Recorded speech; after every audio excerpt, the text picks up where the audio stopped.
Volvemos por la pantalla de Canal E con más información y ahora vamos a estar hablando de esta noticia que se conoció a través de un reporte de una consultora, EcoGo, que lo que dijo fue que el gobierno utilizó 12.400 millones de dólares. ¿Para qué? Para controlar la brecha cambiaria entre el dólar oficial y los paralelos.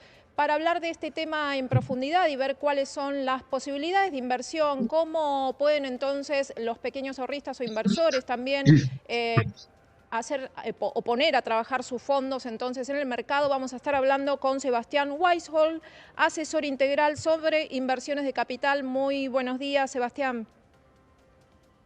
Buen día, Gabriela, ¿cómo estás vos? Y buen día para toda la audiencia.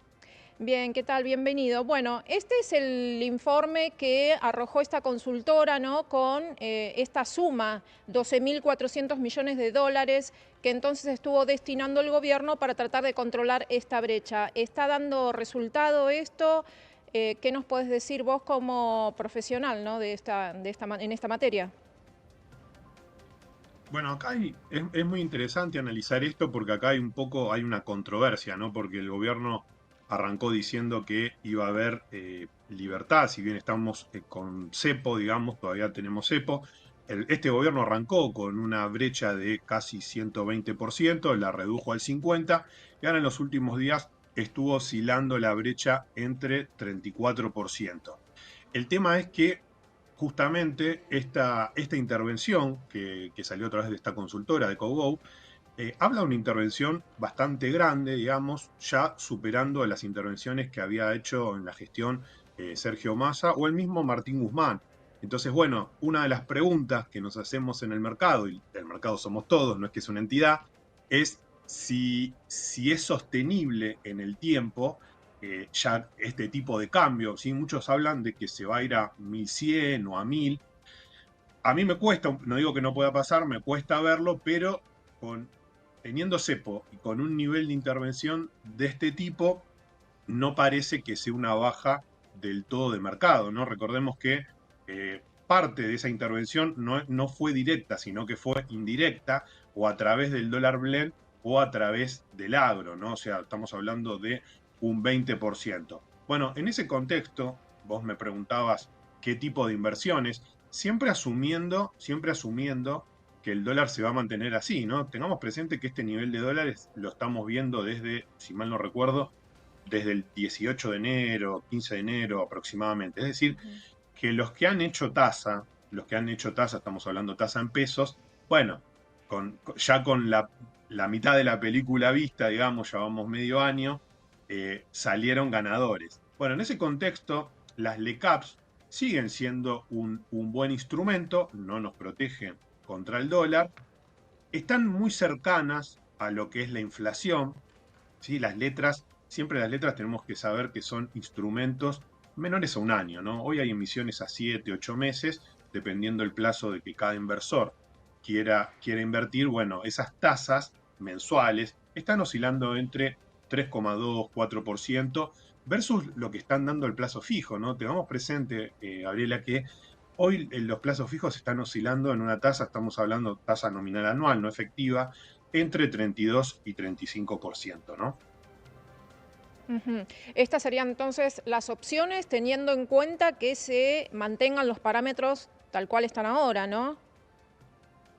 Exacto. Un dato muy importante, tener presente que la semana pasada salió el dato de inflación de la Ciudad Autónoma de Buenos Aires. Este es un dato que, por lo general, no digo que esto vaya a seguir siendo así, por lo general se adelanta al dato del INDEC, ¿no? Al dato general del país.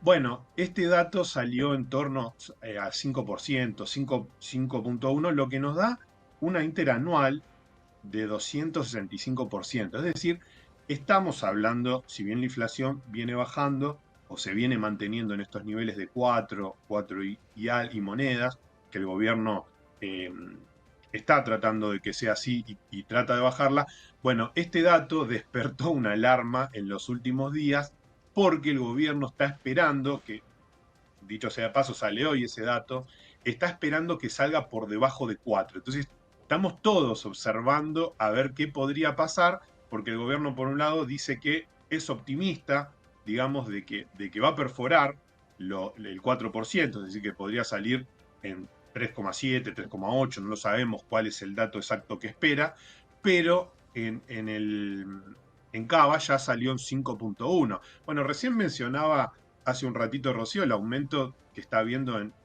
tema de transporte, servicios, naftas, entonces es un dato importante para tener en cuenta y ver cómo eso impacta, porque el dólar es un instrumento más de la economía, ¿no? Como cuando vamos al supermercado y compramos, bueno, si sigue esta inflación y el dólar en algún momento va a ajustar.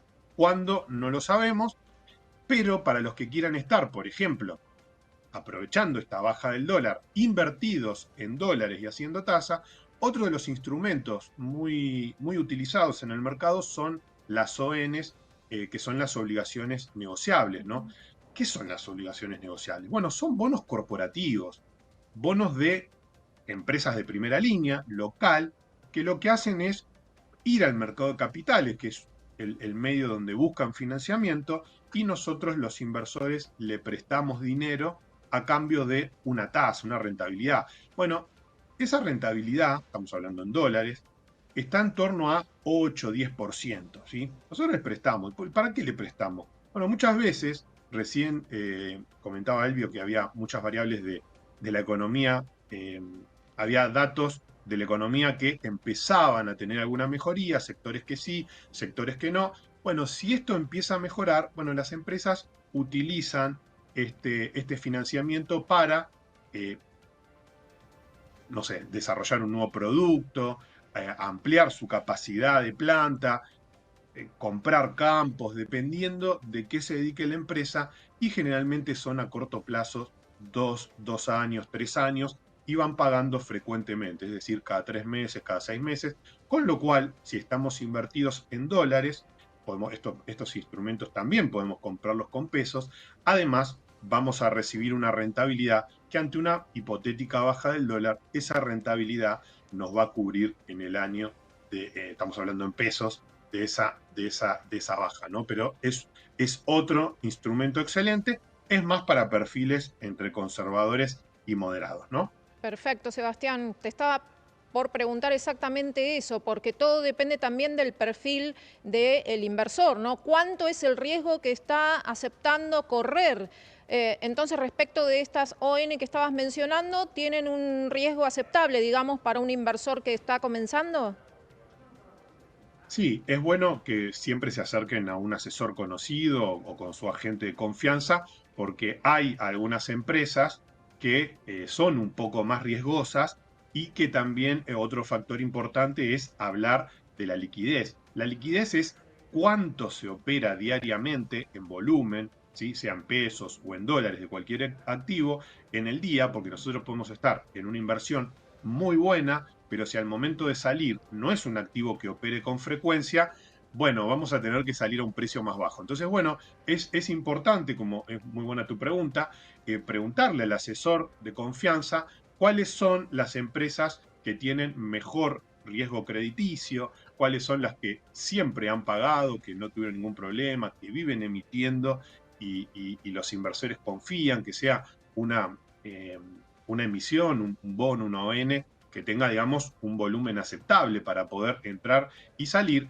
Y si hablamos ya de perfiles más agresivos, bueno, ahí ya tenemos que hablar de CDRs que están dolarizados. ¿Por qué? Porque son acciones que operan en el mercado, o sea, no están listadas acá, operan a través de CDRs, pero son empresas que están listadas generalmente en Estados Unidos, pero podemos invertir en empresas de Estados Unidos, de Brasil, de China, de España, y son instrumentos también que pagan rentabilidad, más que rentabilidad, pagan dividendos frecuentemente, la mayoría paga cada 3 meses, pero bueno, es para inversores que vayan un poquito más a largo plazo, porque estas compañías en el mercado se manejan siempre del tipo escalera la cotización. Entonces, si alguien va a corto plazo y justo ese activo, eh, su cotización bursátil cayó 4 o 5%, va a ver su cartera disminuida. Es importante saber que este tipo de activos siempre es más recomendable hablar de plazos de un año, Ujú, perfecto, como mínimo. Sebastián, te llevo nuevamente a esta operatoria de intervenir por parte del gobierno para controlar esta brecha cambiaria, ¿no? Los resultados, entre los resultados de esta consultora EcoGo, dice que el Banco Central ya perdió 250 millones de dólares. ¿Cuánto más podrían caer las reservas y se estaría cerca entonces de poder llegar a los 12.000 millones de dólares negativos nuevamente? ¿Qué considerás vos? Bueno, es una muy buena pregunta porque en realidad, a ver, estoy haciendo números mentales rápidos. Si sigue a este ritmo, en lo que queda del año, muy probablemente vaya a perder 4.000 millones de dólares más. Y tengamos en cuenta que no tengo el dato certero en la mente, pero ahora en lo que resta del año, en enero, va a tener que pagar 5.000 millones y algo. O sea, Exacto. evidentemente la gente que lo está haciendo, digamos, dentro del gobierno, algo están viendo que yo no. A mí me parece que es un juego peligroso porque ante cualquier contexto de estrés internacional, tengamos en cuenta que este año, a fin de año, casi a fin de año, tenemos las elecciones en Estados Unidos y bueno, se especula con que si gana Trump favorece, si gana Harris, Kamala no. Bueno, hay un montón de especulaciones, pero no estamos contemplando que estamos con dos guerras latentes que van, vienen, y ante algún shock internacional, el gobierno se podría llegar a quedar corto y ya se empieza esto a reflejar en el riesgo país. Tener presente que desde que se empezó a saber que había más intervención y que el gobierno dejó de comprar, es muy interesante ver la liquidación del agro, o sea, la evolución de la liquidación versus cuánto el gobierno acumula de reservas y cómo se están moviendo los bonos, porque desde ese momento que empezó a bajar la liquidación, que el gobierno empezó a comprar diariamente menos dólares, los bonos bajaron y se quedaron en un punto en stand-by que no se han movido, ¿no? Entonces, como para redondear esa parte, me parece que es un juego peligroso, salvo, Gabriela, que el gobierno tenga un as bajo la manga o esté por ingresarle un monto similar, estamos hablando de esos 4.000, 5.000 millones de dólares, a través de, no sé, especulo, un nuevo crédito, un swap, o algo que no sabemos, sino me parece que está jugando muy al límite, pero claro, no lo sabemos porque este gobierno al menos no muestra tanto las cartas de lo que va a hacer y a veces es un poquito difícil de descifrar el rumbo de algunas cuestiones que se van viendo a medida que transcurren los días. O sea, bueno, la única, digamos, la única salvedad sería entonces que tenga este ingreso adicional que sea de una fuente desconocida. Si no, si seguimos por este rumbo, el panorama estaría realmente complicado si a futuro no puede hacer frente entonces a estas deudas que tiene ya para el 2025 en adelante. Bueno, el gobierno dice que ya tiene reservado en un... esto también es un tema un poco más extenso en el sentido de que el gobierno ya dijo hace un mes, si mal no recuerdo, que ya tiene los fondos separados para pagar los vencimientos de los bonos de enero.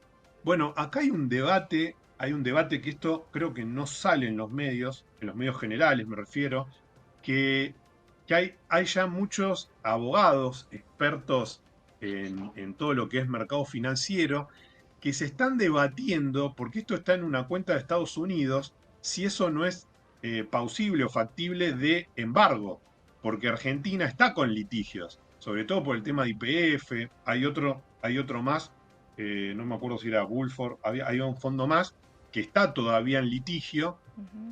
y claro, se están preguntando si no podrían llegar a embargar. Entonces, me parece que hay también un riesgo en ese sentido. No es que el gobierno dijo, mirá, lo guardé acá en, no sé, el Banco Central, en una cuenta especial. No, no, eso está guardado en Estados Unidos. Entonces, también está ese riesgo y también va a depender de, tengamos presente la época en la que estamos hablando, septiembre, octubre, que ya nos estamos adentrando. Bueno, hay que ver qué nivel de liquidación vamos a tener por parte del campo, que es generalmente el gran promotor de ingresos de divisas, ¿no? Ujú. Claro, respecto de esto que señalabas, precisamente Sebastián Maril, que entiende mucho de estos temas de Argentina involucrada entonces en los juicios ante tribunales internacionales, y hacía referencia a esta figura del alter ego, por la cual entonces podría llegar a perseguirse entonces activos de Argentina para poder ser embargados. Pero bueno, él señala que es un proceso complejo, pero que precisamente los acreedores van a intentarlo de todos modos, porque digamos que no pierden nada en intentarlo, y desde acá, desde Argentina, se están dando bastantes señales como para poder ayudar a que ellos puedan cobrar y embargar sobre los activos de Argentina. Realmente es lamentable, pero es así. Estamos dándole bastante ayuda para que ellos puedan perseguir estos activos y hacerlos pasibles de embargo. Lo cierto es que también hay economistas que comparan que esta mecánica del dólar blend 80-20 y el dólar soja llevan a la pérdida. ¿Considerás que es así? Como última apreciación que te pido. Bueno, yo creo, todo depende, hacer ese análisis, digamos, en épocas de cepo es muy complejo porque cada gobierno aplica, digamos, recetas o apela a la creatividad de cómo solucionar eso. Bueno, el gobierno encontró esto. eh, Hay algo que vienen diciendo mucho los analistas. No sé, yo lo empiezo a creer que el gobierno, digamos, se enamoró bastante del cepo. No sé cuánto de verdad hay en esto. Creo, al menos en los discursos, siempre dicen que quieren salir. El presidente dice que es muy pronto, perdón, que estamos muy cerca. Y por otro lado, el ministro Caputo dice que todavía falta. Entonces, hay como ese doble juego en donde no sabemos con qué cartas nos están jugando, como que hay un doble discurso. Pero digamos, si se va a usar para intervenir el tipo de cambio y no para engrosar las reservas, me parece que puede ser un juego muy peligroso de cara a 2025 por los vencimientos y ante cualquier evento de shock externo o climático. eh, y me parece ahí que podemos estar jugando con algo bastante al límite, ¿no? Ujú. Eh, pero digamos, ahora también me viene a la mente, quizás otra cosa con lo que esté jugando el gobierno, no sabemos cuánto va a ser, es con el blanqueo, ¿no? Entonces, si hay una alta adhesión de blanqueo, no sé qué número tiene en la mente el gobierno que va a contar y si realmente eso ya está seguro, no sé si habrá hecho algún sondeo o qué, pero quizás también está contando con eso. Yo creería que hoy el gobierno necesita mínimamente 12.000, 15.000 millones de dólares de algún ingreso genuino, ¿no? Que no sea a través de algún crédito para tener unas reservas, digamos, bastante más robustas. Tengamos presente también que hubo deudas con los importadores, se emitieron los bonos, tuvieron los bopreales.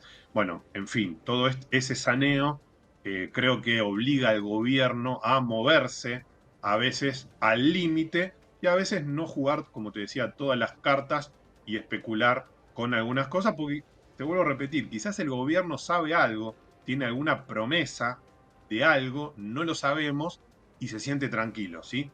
Lo cierto es que hoy el dato de inflación es importante, si sale por debajo de 4 es positivo, al menos por el gobierno, más allá de qué costo eso le lleva. Hoy el gobierno eh, está sacrificando, digamos, esa lucha contra la inflación que, al menos por el momento, parece ser la que más fuerte quiere encarnar, pero nos está llevando digamos, esa lucha a niveles de actividad que cayeron mucho. Entonces, bueno, ahí estamos en un punto de inflexión. Creo que septiembre va a ser una buena medida, no solo por este dato de inflación, sino para ver eh, qué sucede con los niveles de actividad. Porque históricamente, y esto es en todos los países del mundo, si el nivel de actividad empieza a crecer, obviamente las economías tienen un poco de inflación, siempre y cuando, si es aceptable, el consumo y la actividad genera siempre un poco de inflación, pero hay que ver, digamos, cómo impacta todo eso y históricamente en Argentina el dólar siempre fue una variable de alto impacto, al menos para la inflación. Muy interesante todo tu análisis. Estamos hablando con Sebastián Weisgold, asesor integral de inversiones de capital. Muchas gracias por este contacto, Sebastián. Gracias, Gabriela. Que tenga un buen día.